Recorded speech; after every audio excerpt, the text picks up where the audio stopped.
los OPARs. OPAR, seguimos hablando de OPAR, Fernando, porque nos quedamos ayer justamente viendo uno de esos vídeos que hoy vamos a volver a ver y a pasar más en detalle, y hablábamos de precisamente artefactos, objetos que se han encontrado en otras fechas, otros tiempos, construidos con otra tecnología y datados en una fecha que precisamente no coinciden. Ayer nos quedamos precisamente, aproximadamente por la imagen que estamos viendo, que son precisamente representaciones que con posterioridad los expertos, los arqueólogos, los hombres de ciencia, le han dado un significado ritual, un significado religioso, y entramos en esa gran tierra de misterios que es Egipto, ¿verdad? Y en cómo se construyen las pirámides, o en cómo, por ejemplo, que es el objeto de esta precisa sección, de cómo se iluminaban los antiguos egipcios precisamente para pintar esos jeroglíficos en el interior de las paredes. Bueno, lo de la iluminación de las pirámides... Algunos apuestan por espejos, pero los espejos, he de decir, que pierde un 40% de luminosidad, esa, digamos, iluminación por medio del brillo que da un espejo, incluso pasar, ¿no? Y digo yo, sí. ¿quién entra al interior de las pirámides? ¿En la actualidad o en la antigüedad? En la actualidad entran equipos de arqueólogos, incluso la Gran Pirámide es visitable. ¿Cómo se sabe que la pirámide por dentro está iluminada? ¿Iluminada? Sí. O estaba iluminada. ¿Y con qué intensidad? Actualmente, más que nada porque en la antigüedad, evidentemente, cuando se acaba la obra que suponía en principio y en teoría que era la tumba de Keops, y digo que era en teoría, pues esa gran cantidad de jeroglíficos, cuando empiezas a andar por los recovecos que forman los, entre comillas, laberintos que forman los pasillos de la pirámide, evidentemente hay sitios donde no llega la luz. Y precisamente es donde entran esas lámparas artificiales que estamos viendo, y que precisamente esa ignición que hay es la que puede provocar esa luz. Amén, o hay otra posibilidad, que es una especie de pilas que provocaban energía a una hipotética bombilla, y es lo que tenemos precisamente ahora mismo en pantalla, que son las denominadas pilas de Bagdad. Y no te rías, compañero, en el MP3, que eso funciona. O sea, llevaba un electrolito, llevaba una barra de cobre y llevaba el electrolito, fíjate qué curioso, era un mismo zumo de uva lo que se le echaba, y funcionaba de electrolito. Y esas pilas que hemos estado antes viendo en pantalla proporcionaba una tensión de casi 3 voltios. Se dice pronto, pero la pregunta no es esa. La pregunta que subyace en todo esto es ¿para qué quería? Un demonio en su artefacto volador. Exactamente. Era algo extraño, algo raro, pero sí, justamente son representaciones de divinidades. Un momento, ¿quién es el que hace las interpretaciones, José Manuel? Eso es un misterio, compañero. Sí, ¿verdad? Eso es un misterio. Las calaveras, precisamente, que estamos viendo también en pantalla, se encontraron en Belice, en la península del Yucatán, en el año 1889, por el arqueólogo Edgar Mitchell. Bueno, Sevilla Televisión no se hace responsable de este vídeo, ¿eh? De este vídeo no. Por su alto contenido... Por su alto contenido interpretativo y por su... sí, por eso, por la interpretación que hace y por la transcripción que hace de las interpretaciones. Sí, seguimos. El mecanismo de anticítera, que es lo que estamos viendo también ahora mismo, que es una pequeña computadora hallada en el año 1929, que se la data precisamente lo que estamos viendo del siglo I de nuestra era, y que representa en sí un mecanismo complejísimo, que es prácticamente un pequeño ordenador, esto es, póngaseme entre comillas, que simbolizaba y representaba todos los movimientos de los astros en aquella época. Nuestra ciencia oficial dice que ese mecanismo actualmente es imposible, y que la ciencia para desarrollarlo es igualmente imposible, aunque parezca paradójico, ¿verdad? No es el único OPAS que tenemos. Precisamente las esferas encontradas, esta fue hallada en Sudáfrica, en una roca, estaba sedimentada en su interior, con más de casi, se le datan 3 millones de años.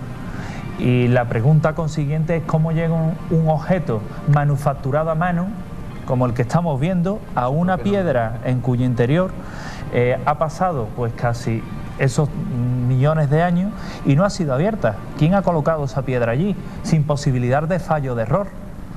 Nos vamos a la India, Fernando, y nos encontramos ahora mismo con el pilar antioxidante. Este pilar no se oxida, está en la India.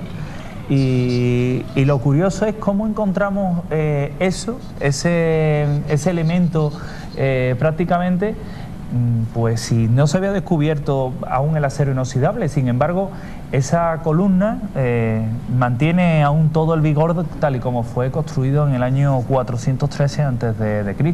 O estas mismas representaciones de dioses indios con las mismas características, no son simplemente, no se oxidan. Una máscara de platino, el platino se trabaja a alta temperatura, está datada también en una época muy anterior a que se descubrieran los altos hornos. O sea, estamos hablando de un trabajo mínimo de 2600 grados centígrados, como los pequeños instrumentos que estamos ahora viendo, tornillos, muelles, trabajados en tungsteno, en molibdeno, también materiales manejables y trabajables a muy alta temperatura, datados en época que ni por asomo estaban inventados esos altos hornos precisamente para trabajar ese tipo de material. Es más, ese tipo de material ni existía. Bueno, entonces, ¿cómo se explica? Precisamente por eso son OPAR, porque son objetos imposibles. No hay una explicación lógica a todo ello. Esto es aún más curioso, las lámparas imposibles.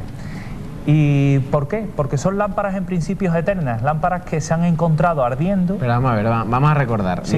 ¿La ciencia qué es lo que dice de estas cosas? La ciencia no puede decir, es que son objetos imposibles y me cruzo de brazos. No, la ciencia lo que dice es que primero lo que le da es una explicación un tanto peregrina. Le atribuye que no es precisamente lo que quiere representar. Por ejemplo, las figurillas del astronauta la pone como un objeto ritual.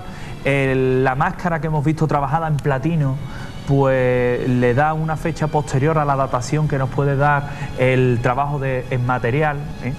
Lo que son pequeños restos arcillosos. Estamos viendo precisamente una página web que habla de todo esto, de lo que son los OPAR. Para nuestros telespectadores que quieran asomarse a este apasionante mundo, pues tiene la mejor página, esa, la que estamos mostrando. La ciencia lo que sigue diciendo es que básicamente estos objetos pues se le debe a una datación errónea y demás, pero hasta donde sabemos el carbono 14 puede tener su margen de error, pero la fecha que te da la datación es correcta y la han datado muchos millones de años. La erosión de una roca también se puede mirar por la erosión, la edad que tiene un determinado elemento.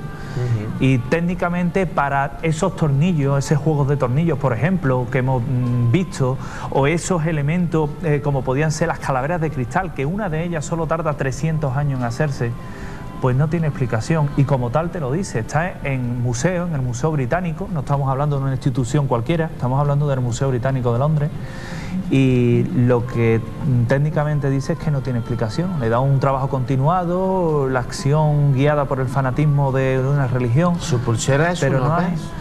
Mi pulsera es prácticamente un OPARS. Algún día explicaremos, en Punto Radio lo hemos explicado, pero algún día explicaremos. No sé si podemos, yo sé que es un esfuerzo, compañeros, pero es que no tiene desperdicio. ¿Puede usted hacer una descripción del OPARS que lleva colgado en su muñeca? Sí, lo que llevo es una garra turca de poder, regalada por una amiga que me la trajo de Turquía, de la Capadocia. ¿Coge una bola de cristal? Que coge una bola de cristal, yo le di la vuelta, aunque se va a ver regulín. Y está traído a la Capadocia. De OPAR seguimos hablando, Fernando, porque hay libros que hablan de ello. Ayer trajimos uno y hoy traemos otro, precisamente de Javier Sierra.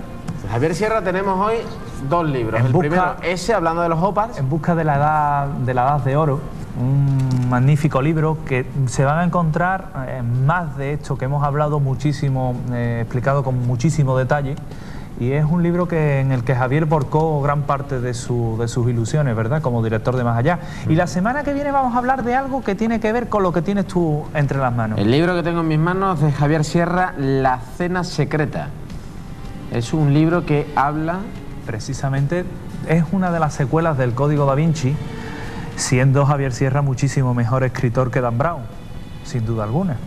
y nos habla precisamente de algo, bueno, de una trama en torno a esa última cena y a ese cuadro de Da Vinci, ¿verdad? Tengo mucho interés en leer la dedicatoria de este libro de Javier Sierra a José Manuel García Bautista, si ustedes me dejan. Dice: a José Manuel García Bautista, compañero de cruzada en el empeño de demostrar que el misterio es parte de nuestra cultura. Con gratitud, Javier Sierra. Dedicado a José Manuel García Bautista.